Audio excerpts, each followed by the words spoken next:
ఈ రాత్రికాల సమయంలో మహాదేవునికి మొదట లెక్కలేని వందనాలు, స్తుతులు, స్తోత్రాలు చెల్లించుకుంటూ ఉన్నాను. అలాగే మరి మీ అందరికీ నా హృదయపూర్వక వందనాలు చెల్లించుకుంటూ ఉన్నాను.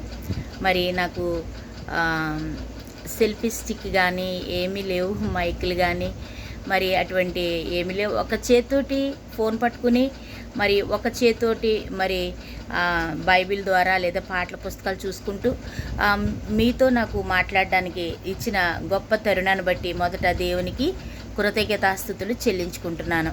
అలాగే మరి ఈ రాత్రికాల సమయంలో మరి చిన్న ప్రార్థన ద్వారా ఈ చిన్న వాక్య సందేశంలోనికి మనం వెళ్ళడానికి మరి చిన్న ప్రార్థన ద్వారా ప్రారంభించుకుందాం. మహాపరిశుద్ధుడు, మహోన్నతుడు, మహా గొప్ప దేవ, నీ పరిశుద్ధ నామానికి లెక్కలేని వందనాలు, స్తుతులు, స్తోత్రాలు చెల్లించుకుంటున్నాను. దేవా, ఈ రాత్రికాల సమయంలో నీ సన్నిధి చేరి ఇలా మేమందరము నిన్ను స్తుతించడానికి, ప్రార్థించడానికి ఇచ్చిన గొప్ప భాగ్యాన్ని బట్టి వందనాలు. నీ వాక్యం ద్వారా మాట్లాడండి, మా హృదయాలు మార్చండి, మారు మనసు దయచేయండి, పశ్చాత్తాప హృదయాలు దయచేయండి. ఎవరైతే మారు మనసు పొందలేదో, రక్షణ పొందలేదో వారందరికీ రక్షణ పొందడానికి మరొక అవకాశం బిడ్డలందరికీ దయచేయమని యేసు నామములో అడిగి వేడుకుంటున్నాం తండ్రి, ఆమెన్.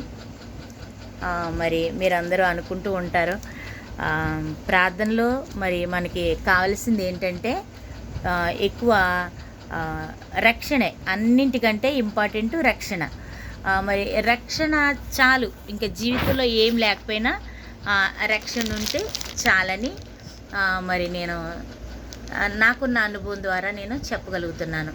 మరి రాత్రికాల సమయంలో ఒక చిన్న పాట మరి మీ అందరికి వస్తే కనుక నాతో పాటు ఏకీభవించండి. భరించలేనయ్యా ఈ మౌనము, సహించలేనయ్యా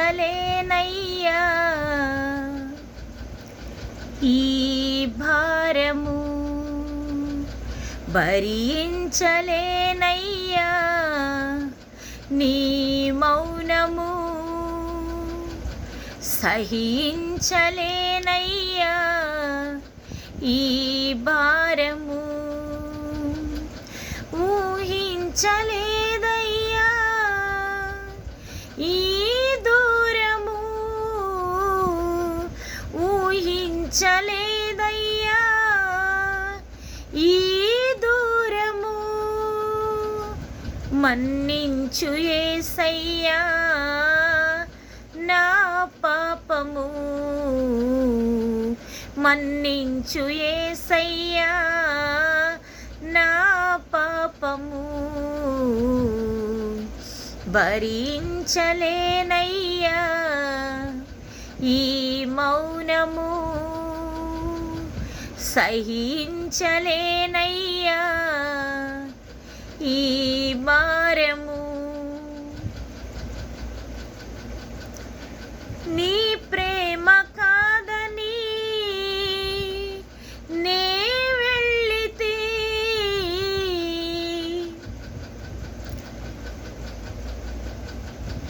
నీ తోడు లేకయే నే నలసితే, నీ ప్రేమ కాదని నే వెళ్ళితే,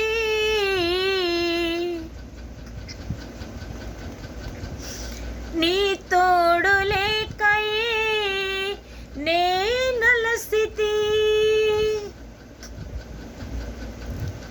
అంతా మాయే కదా ఈ పాడు లోకము, అంతా మాయే కదా ఈ పాడు లోకము,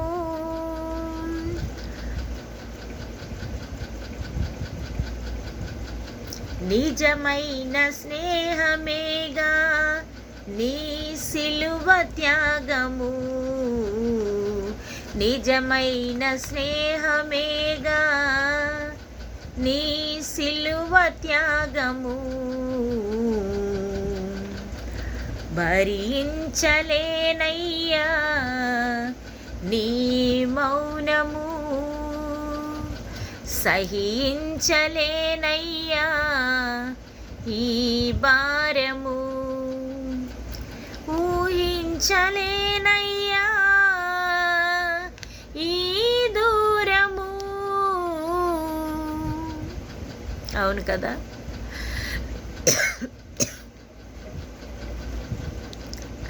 ఆయనకి మనకి ఒక దూరం వచ్చేసింది, అది మనం ఊహించలేం ఎప్పటికీ కూడా. చాలా సంవత్సరాల వరకు కోల్పోయిన ఆ దూరాన్ని మనం గమనించుకోలేని స్థితికి మరి వెళ్ళిపోతాం, లోకంలో పడిపోతామట.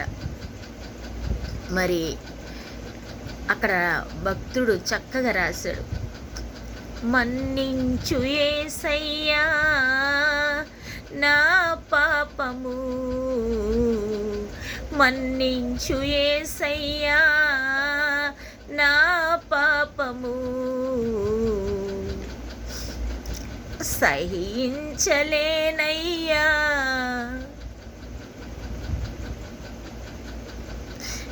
ఈ దూరము, భరించలేనయ్యా నీ మౌనము.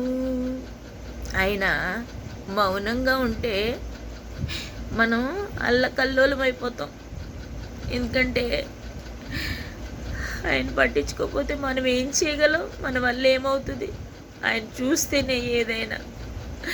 మనం బాగుండాలన్నా, మన శ్రమలు తీరాలన్నా, మన కష్టాలు దూరంగా వెళ్ళిపోవాలన్నా ఆయన మనల్ని గమనిస్తూనే ఉంటేనే మనం ఏదైనా చేసుకోగలం, బ్రతకగలం, బాగుంటాం, సంతోషంగా ఉంటాం, ఆనందంగా ఉంటాం. మనం ఎప్పుడైతే మన ముఖములో దుఃఖము అలాగే మన కళ్ళల్లో కన్నీరు వస్తున్నాయి అంటే ఆయన మౌనంగా ఉన్నాడని అర్థం. అమ్మా సహోదరి సహోదరులారా, అమ్మా నాకంటే చిన్నవాళ్ళు, నాకంటే పెద్దవాళ్ళు, ఈ వాక్యం వింటున్న ప్రతి ఒక్కరికి నా అనుభవంతో చెప్తున్నానమ్మా. ఒకవేళ మీకంటే చిన్నదాన్ని అవ్వచ్చు, ఇది చెప్తే వినాలని ఏమనుకోవద్దమ్మా. దేవుడు నన్ను చాలా శ్రమల గుండా నడిపించాడు తల్లి, అందుకని అనుభవంతో చెప్తున్నాను. ప్రతిదీ కూడా అనుభవించి బాధపడి ఏడ్చి ఏడ్చి ఏడ్చి ఏడ్చి ఏడ్చి ప్రతి విషయంలో దేవుని దగ్గర అంగలార్చి, అమ్మా నేను అన్నీ చూశాను, చాలా బాధలు అనుభవించాను.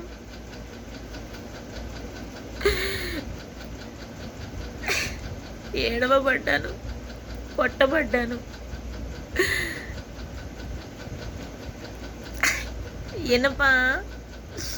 ఇనప సంఖ్యలు నా చేతులకి నా కాళ్ళకు బొండల్లా బిగించి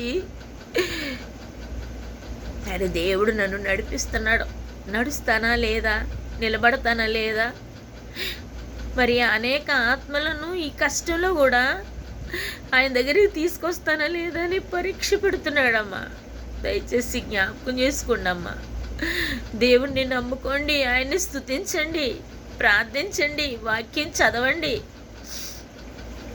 అనేక మంది కూడా దేవుణ్ణి స్తుతించకయే మరి దేవునికి దూరం అయిపోతున్నారు.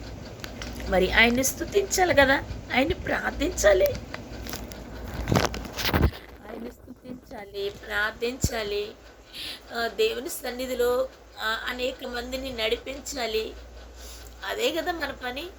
మనల్ని దేవుడు ఎందుకు చేసుకున్నాడు? ఎందుకు నిన్ను పుట్టించాడు? తల్లి గర్భంలో రూపింపబడక మునిపే నిన్ను ఎరిగిన గొప్ప దేవుడు కదా. పిండముగా రూపింపబడక మునిపే నిన్ను కనుగొన్నవాడు కదా. తన అరచేతుల్లో మిమ్మల్ని చిక్కుకున్నవాడు కదా. మిమ్మల్ని ఎందుకైనా ఏ పని లేకుండా, మీ మీద ఏ ఉద్దేశం లేకుండా మిమ్మల్ని పుట్టించలేదు. అమ్మా మీ జన్మకు ఒక కారణం ఉంది. పరలోకంలో మీరు రావాలని, పరలోకంలోకి మీరు ఆయన దగ్గరికి రావాలని ఆ తల్లి కోరుకుంటుంది. చూసారా బైబిల్లో ఒక తల్లి, జబదయ కుమారుల తల్లి అంట. ఒకళ్ళు కుడి పక్కన, ఒకళ్ళని ఎడమ పక్కన ఉండాలని కోరుకుంటుందంట తల్లి తన ఇద్దరు కొడుకుల్ని. మరి మీరు ఎలా కోరుకుంటున్నారు? అది నా తండ్రి చిత్తం అనుసారంగా చేయవాడే పరలోకానికి చేరతాడు. అలా కుడి ప్రక్కన కూర్చోవాలన్నా ఎడం ప్రక్కన కూర్చోవాలన్నా మరి యేసయ్య ఏమంటున్నాడు, తన తండ్రి చిత్తము చేయువాడే నెరవేర్చువాడే అలాగా కూర్చుంటాడని అంటున్నాడు. మరి తండ్రి చిత్తము చేయు వారిలాగా ఉన్నారా మీరు మీ బిడ్డలు? అమ్మ చెయ్యండి. ఒక తెలియకపోతే చెయ్యండి అమ్మ. తండ్రి చిత్తాన్ని నెరవేర్చండి. ఆయన చిత్తమేంటి? సర్వలోకానికి వెళ్ళి సర్వ సృష్టికి సువార్తను ప్రకటించటం, ఆయన నామాన్ని ప్రకటించటం. ఆయన మన కొరకు సిలువలో చనిపోయాడు చూసారా, అది పునరుత్థానం గురించి చెప్పడం అందరికీ. మన కొరకు దేవుడు సిలువలో ఇలా చనిపోయాడు, శరీరధారిగా వచ్చాడని ఒక 10 మందికి చెప్పండి అమ్మా. ఒక్కళ్ళకైనా చెప్పండి అమ్మా, ఒక్కళ్ళకైనా చెప్పండి. ఆయన అందరినీ కోరుకోవట్లేదు, కొందరినీ కోరుకుంటున్నాడు. సమ్మెట దెబ్బలు కొట్టి మరి అనేక రీతుల్లో ఆయన పరిచయం చేయించుకోవటానికి, అనేక అనుభవాల ద్వారా అనేక మందిని ఆయన వైపు నడిపించటానికి దేవుడు ఏం చేస్తున్నాడు? సమ్మెట దెబ్బలు కొడుతున్నాడు. అంటే అందరినీ ఏర్పాటు చేసుకోలేదు, అంటే కొందరిని మరి 12 మంది శిష్యుల్ని వట్టినే వెళ్ళిపోయారా? వారికి 12 మందికి కిరీటాలు సింహాసనాలు ఊరికినే రెడీ అయిపోయాయా? వాళ్ళు ఎన్ని కష్టాలు పడ్డారు? ఎంతమందికి సువార్త ప్రకటించడానికి, కొన్ని ఆత్మలు దేవుని దగ్గరికి తీసుకెళ్ళడానికి వాళ్ళు ఎంత కష్టపడ్డారు? మరణాన్ని కూడా వారు ఇష్టంగా తీసుకున్నారు. మరి మీరు కూడా మరణమైనా, బాధ అయినా, ఇరుకైనా, ఇబ్బంది అయినా ఆయన్ని ప్రకటించడానికి ఇష్టంగా తీసుకుంటున్నారా? సత్యవాక్కులోనికి నడిపించడానికి అనేక మందిని మీరు బాధ్యత తీసుకుంటున్నారా అమ్మా? బాధ్యత తీసుకోండి, వినండి, నా మాటలు నమ్మండి. నిజమైన దేవుడు ఉన్నాడు, ఆయనే యేసయ్య, యెహోవా, పరిశుద్ధాత్ముడు. మరి త్రియేక దేవుడు 3 రూపాల్లో ఒకే దేవుడై ఉన్నాడు. ఆయన మహాదేవుడే, యేసు ప్రభు. అమ్మా, ఆ తండ్రిని చూడాలని ఆయన వెళ్ళేటప్పుడు ఏం చెప్పాడు? మీ కొరకు స్థలం సిద్ధపరచ వెళుతున్నాను అన్నాడు కదా. మరే మనకి స్థలాన్ని సిద్ధపరచడానికి వెళ్తున్నాడు. ఈ లోకంలో ఇల్లు శాశ్వతం కాదమ్మా. ఒక అలా వచ్చేటప్పటికి, ఒక తుఫాన్ వచ్చేటప్పటికి, లేకపోతే కొంచెం వర్షం కురిసేటప్పటికే క్షణంలోనే కొట్టుకుపోయే ఈ ఈ ఈ పెద్ద పెద్ద బిల్డింగ్లు కానీ, పెద్ద పెద్ద ఇళ్ళు కానీ, ఏదైనా మరి అటువంటి వాటి మీద మీరు ఆశ పెట్టుకుని ఉంటున్నారా? దేవుని రాజ్యాన్ని నిర్లక్ష్యం చేస్తున్నారా? ప్రకృతి చూసారా? ఎన్నిసార్లు ప్రకృతి దేవునికి లోబడి దేవుడు చెప్పింది చేస్తున్నాయి. ప్రళయమా రమ్ము అంటే వచ్చేస్తున్నాయి, తుఫానా రమ్ము అంటే వచ్చేస్తున్నాయి. మరి మనల్ని చంపేయమంటే చంపుతున్నాయి, ఇల్లు కొట్టుకుపోవాలంటే ఇల్లు కొట్టుకెళ్ళిపోతున్నాయి. మేకలు, గొడ్లు, గోదలు అన్నీ కూడా సముద్రంలో కలిసిపోతున్నాయి, జలమయం అయిపోతున్నాయి కదమ్మా. ఎందుకంటారు? దేవునికి అవి లోబడుతున్నాయి. మానవుడు లోబడతలేదు. కనీసం లోబడటానికైనా ప్రయత్నించండి. ఆ ఉగ్రతని, ఒకవేళ ఇక్కడ ఉగ్రత తప్పించబడకపోయినా సరే మీరు దేవుని కొరకు నిలబడాలి, ఆయన నామాన్ని ప్రకటించాలి. ఆయన కొరకు హతసాక్షిగా చనిపోతేనే మరి దేవుని రాజ్యం మనం స్వతంత్రించుకోలేము. అక్కడ మన కొరకు దేవుడు స్థలం సిద్ధపరచ వెళుతున్నానని శిష్యులకు చెప్పినప్పుడు శిష్యులు ఎంతగానో ఏడ్చారు. అప్పుడు వెళ్ళేటప్పుడు ఆరోహణమైపోయాడు ఆయన. అమ్మా, మరి నాకు కొంచెం షుగర్ ఉంది, అస్తమాను దాహం వేస్తుంది, ఏమనుకోవద్దు, కొంచెం మంచినీళ్ళు.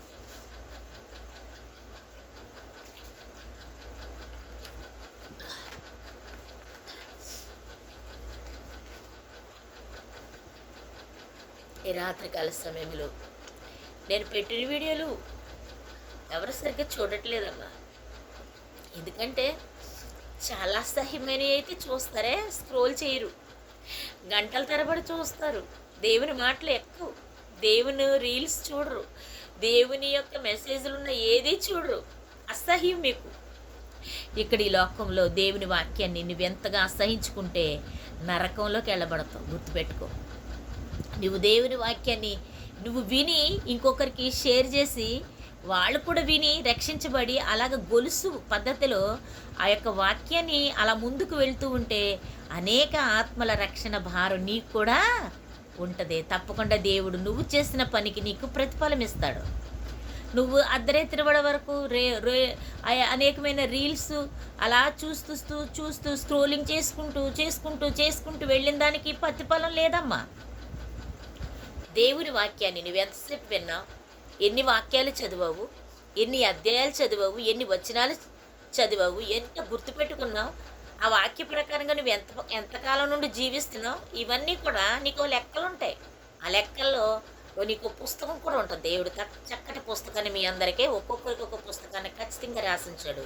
అప్పుడు అబ్బాయి నేను అలా చేయలేదండి ఏసయ్య అంటే కుదరదు. ఇంకా ఈ గోడ, ఈ ఫ్యాను, అక్కడ మీరున్న ఆ గదిలో మీరు ఏ వస్తువులు అయితే ఉన్నాయో అవి వచ్చి సాక్ష్యం చెప్తాయి. వ్యూస్ ఉండవండి అస్సలు. దేవుని వాక్యానికి వ్యూస్, నో లైక్స్. చెడ్డవాటికి మాత్రం లైక్ చేస్తారు. చెడ్డవాటిని అలా చూడడానికి మీరు 2 కళ్ళు దేవుడు ఇచ్చాడు కదమ్మా, చెడ్డవాటిని చూడడానికి ఇచ్చాడా మీకు? జాగ్రత్త, బీ కేర్ఫుల్. వాక్యాన్ని చదవడానికి నీ కళ్ళు ఇచ్చాడు. వాక్యము ప్రకటించడానికి, వెళ్ళటానికి, నడవడానికి, ఆయన సన్నిధికి వెళ్ళడానికి నీకు కాళ్ళు ఇచ్చాడు, చేతులు ఇచ్చాడు, నీకు అన్ని అవయవాలు ఆరోగ్యంగా ఉంచాడు. మరి నాకైతే కాళ్ళు లేవండి, నేను వికలాంగురాలని, నాకు భర్త లేడండి, విధవరాలని, నాకు 2 అబ్బాయిలు, మాకెవరు లేరండి, చూసేవాళ్ళు ఎవరు లేరు. కానీ ఇవన్నీ ఏంటో చెప్పనా, దేవునికి దగ్గర అవ్వాలంటే మనకి లోకంతో పని ఉండదు. లోకంతో కానీ, బంధువులతో కానీ, కుటుంబస్తులతో కానీ, ఇరుగు పొరుగు వారితో స్నేహం ఉండదండి. ఈ 4 గోడల మధ్యన దేవుడు మీరు, దేవుడు నేను, అంతే. రోజంతా దేవుడితో మాట్లాడాలి, దేవునితో. అంటే ఇదిగో వాక్యంతో మాట్లాడతాడు దేవుడు. ఆది యందు వాక్యం ఉండెను, ఆ వాక్యము దేవుడై ఉండెనని ఉంది అక్కడ యోహాను 1:1 సువార్తలో. ఏమండి, ఆది యందు వాక్యం ఉండెను, ఆ వాక్యమే దేవుడై ఉండెను. అంటే ఇది బైబిల్ దేవుడు అన్నమాట. మీరు ఎంతమంది విశ్వసిస్తున్నారు? దీన్ని పిల్లలకి ఇచ్చేస్తారు, చింపుతూ ఉంటారు వాళ్ళు. బైబిల్ ప్రార్థనకు వస్తారు, కొందరు ఇలా నేల మీద పెట్టి వాళ్ళు మాత్రం కుర్చీలో కూర్చుంటారు. నేను ఒక్కోసారి అలా కూర్చునే స్త్రీల వైపు కానీ, పురుషుల వైపు కానీ అదేలా బాధపడుతూ చూస్తూ ఉంటాయి. సారీ నాయనా, ప్లీజ్ వాళ్ళకి తెలియకలా పెట్టుంటారు నాయన బైబిల్, వాళ్ళకి క్షమించినాయనని నేను వాళ్ళ కొరకు పశ్చాత్తాపడుతూ ఉంటాను. మరి మీరు కూడా బైబిల్ని నిర్లక్ష్యం చేయొద్దు, ఎక్కడ పడితే అక్కడ పాడేయద్దు. ఇది జీవగ్రంథము, ఇది అంటే ఇందులో జీవం ఉంది, నాలో జీవం ఉంది కాబట్టి నేను ఇలా మాట్లాడుతున్నాను. అంటే నాలో నేను మనిషిని, నాకు జీవం ఉంది. మరి ఈ బైబిల్లో కూడా జీవం ఉంది అంటే ఇది కూడా ఒక మనిషేనా? అవును, పరిశుద్ధాత్ముడు ఇందులో ఉన్నాడు, యేసయ్య ఉన్నాడు, యెహోవా తండ్రి ఉన్నాడు. వీళ్ళు 3 కలిసి ఈ గ్రంథమై ఉన్నారు. ఇది మీ కన్నులకు తేటగా కనబడేలాగా దేవుడు సువర్ణాక్షరాలతో లెక్కించాడు. సువర్ణాక్షరాలు అంటే ఏంటండి? బంగారపు అక్షరాలు ఇవి. ఒక్కొక్కటి కూడా బంగారంతో రాస్తాడు దేవుడు. మీ మెళ్ళ వేసుకుంటున్నారు బంగారాలు, అవి కాదండి, ఇదిగో సువర్ణాక్షరాలతో రాసిన ఈ బైబిల్ని, దీన్ని మనం ముద్దాడాలి, ప్రతిరోజు ముద్దాడాలి, గౌరవించాలి, ప్రేమించాలి. ఎంత గొప్ప వాక్యం అండి ఇది. ఆయనే ఇందులో ఉన్నాడు, దీని ద్వారా నీతో మాట్లాడతాడు. ఎవరు లేకుండా చేసి దేవుడు అన్నీ నీకు దూరం చేసేసి నిన్ను ఒంటరిగా చేస్తాడు. ఎందుకంటే నువ్వు దగ్గరగా దేవునికి ఉండాలని అమ్మా. అందుకని నాకు ఎవరు లేరని నేను చింతించనండి. మరి దేవుని తెలుసుకున్నందుకు చాలా సంతోషపడుతుంటాను, దేవుని నమ్ముకున్నందుకు చాలా సంతోషపడతాను. ఆయనే మనకు ఆశ్రయం. మనకి ఏదైనా కష్టం వస్తే బయటికి పరిగెట్టకూడదండి, లోపల మోకాళ్ళు వేసి ప్రార్థన చేసుకోవాలి.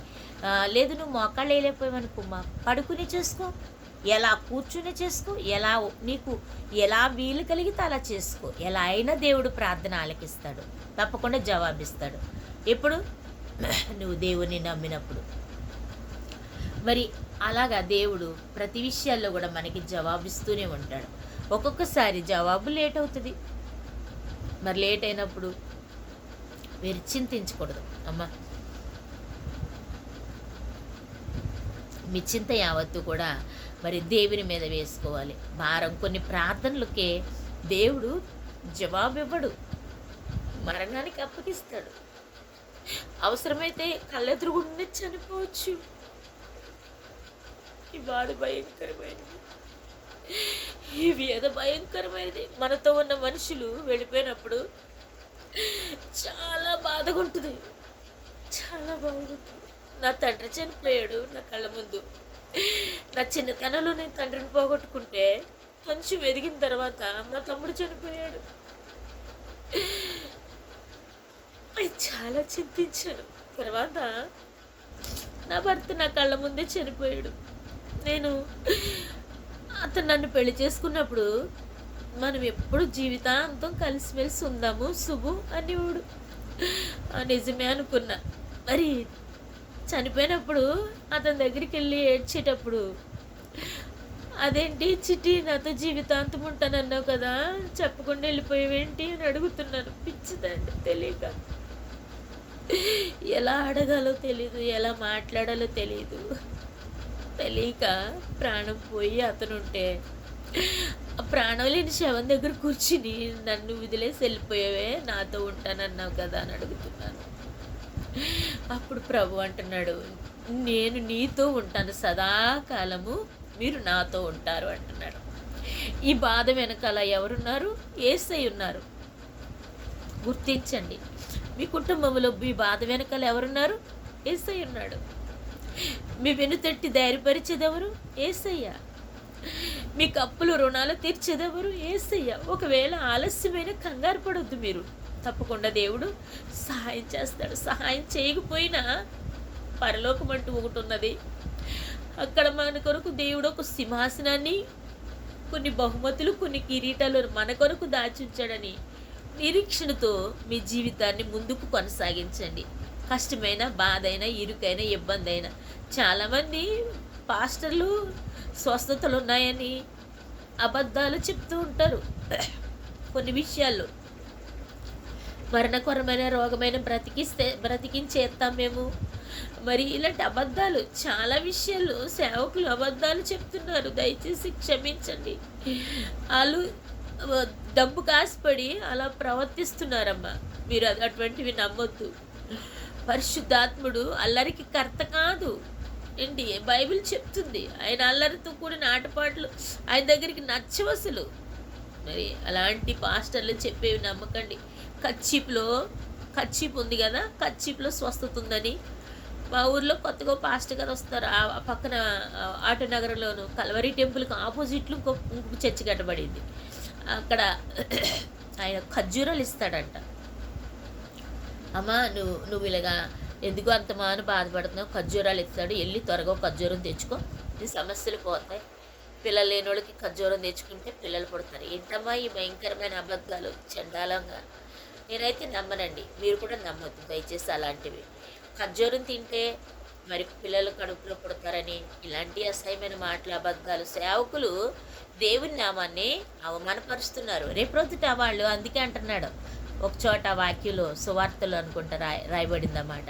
నీ నామాన్ని అద్భుతాలు చేయలేదా, మరి నీ నామాన్ని దయ్యాలు వెళ్ళగొట్టలేదా? అయ్యో అలా చేసాం ఎలా చేసామని అడిగినప్పుడు, అక్రమము చేయువారులారా నా యొద్ద నుండి తెలుగుపోండి అని అంటున్నాడు ఆయన. మరి ఎందుకని అన్నాడు ఆ మాట? అయ్యో మరి ఇలాంటి సేవకులే, ఇలాంటి అబద్ధ ప్రవక్తలు, సేవకులు, ప్రవక్తలను కూడా చెప్పుకుంటున్నారు ఈ మధ్యన. అపోస్తులు, రెవరెండ్లు అని పెట్టుకుంటున్నారు. యేసయ్య తప్ప ఎవ్వరు లేరండి బోధకుడు మనకి. ఏంటి, ఎవ్వరు లేరు. అపోస్తులు అంతటి వాళ్ళు ఎవ్వరు లేరు. ఆ 12 మందితో తర్వాత మరి 13వ వాడిని పౌలుని ఏర్పాటు చేసుకుని వెళ్ళిపోయారు. అంతా అయిపోయింది, అక్కడతో ఫినిష్. మరి ఏంటి అపోస్తులను చెప్పుకోవడం బోధ చాలా తప్పండి. మరి ఇప్పుడు నేను చెప్పే ప్రతి మాటలో కూడా సత్యం ఉన్నది. దయచేసి సత్యాన్ని గ్రహించండి. నా మాటలో ఒక అబద్ధం కానీ ఏమీ లేదు. దయచేసి జీవము గల దేవుని యొక్క చేతిలో పడుట భయంకరమని ఉంది. మరి జాగ్రత్త. హెబ్రీ పత్రికలో ఈ మాట 10వ అధ్యాయంలో రాయబడింది. మనం దేవుని చేతిలో పడ్డామనుకో భయంకరంగా ఉంటుందండి. దయచేసి మీరు మీ బిడ్డలు కూడా రక్షణ పొందండి. మరి ఈ రక్షణ సువార్తను ప్రకటించండి. రోజుకి ఎవరికో ఒకరికి ఒక మాట చెప్పండి దేవుని మాటలు. అలాగే వాక్యం తీసి చదవండి, ప్రార్థన చేసుకోండి, చాలు. మీరు హ్యాపీగా రోజంతా గడుపుతారు, మీ జీవితాంతం హ్యాపీగా ఉంటారు. యోబు చూడండి, ఎన్ని కష్టాలు వచ్చినాయి, తర్వాత దేవుడు రెండంతలుగా ఆశీర్వదించలేదు ఆయన్ని. అలాగే మిమ్మల్ని కూడా అంటే యోబుని ఆశీర్వదించినట్లుగా మిమ్మల్ని కూడా ఆశీర్వదిస్తాడు. ఒకవేళ బై మిస్టేక్ లేట్ అయితే కనుక కంగారు పడొద్దు. పరలోకంలో జీవ కిరీటం మీ కొరకు దాచిపడి ఉన్నది. ప్రతివానికి ఒక్కొక్క కిరీటాన్ని అక్కడ దేవుడు ఉంచాడు. మరి ఆయన జీవగ్రంథంలో మీ పేర్లు లెక్కించబడేలాగా త్వరగా మీరు రక్షణ పొందండి, బాప్తిసం తీసుకోండి, అనేక మందిని దేవుని సువార్త వైపు నడిపించండి, అనేక ఆత్మల కొరకు భారం కలిగి ప్రార్థన చేయండి, నశించిపోతున్న కుటుంబాల కొరకు ప్రార్థన చేయండి. దేవుడి మాటలు మీ హృదయాలలో ఫలింపచేయునుగాక. ఆమెన్. అనేక మందికి మరి ఈ మాటలు పంపించండి, షేర్ చేయండి, లైక్ చేయండి, సబ్స్క్రైబ్ చేయండి. వ్యర్థమైన వాటిని చూడకండి అమ్మా, దయచేసి క్షమించండి నన్ను అలా చెప్పినందుకు. వ్యర్థమైన మాటలు చూడకండి, వాటికి లైక్ చేయకండి. ప్రభు అడుగుతాడు, దేనికి లైక్ చేసావు, ఎన్ని వ్యూస్ వచ్చినాయి, అది చూసావు, ఇది చూసావు అని. నిన్ను టీవీలో చూస్తున్నాం కదా చాలా విషయాలు, అలా నిన్ను లెక్క అడుగుతాడు. దయచేసి చెడ్డవాటిని ప్రోత్సహించకండి, చెడ్డవాటి వైపు మీ కన్నులు తిప్పకండి. మరి చెడ్డవాటిని చూడకుండా మీ కన్నులను దేవుడు కాపాడునుగాక. దేవుని మాటలు మీ మనసులో, హృదయాలలో దేవుడు ఫలింపచేయునుగాక. ఆమేన్. అందరికీ నా వందనాలు అమ్మా.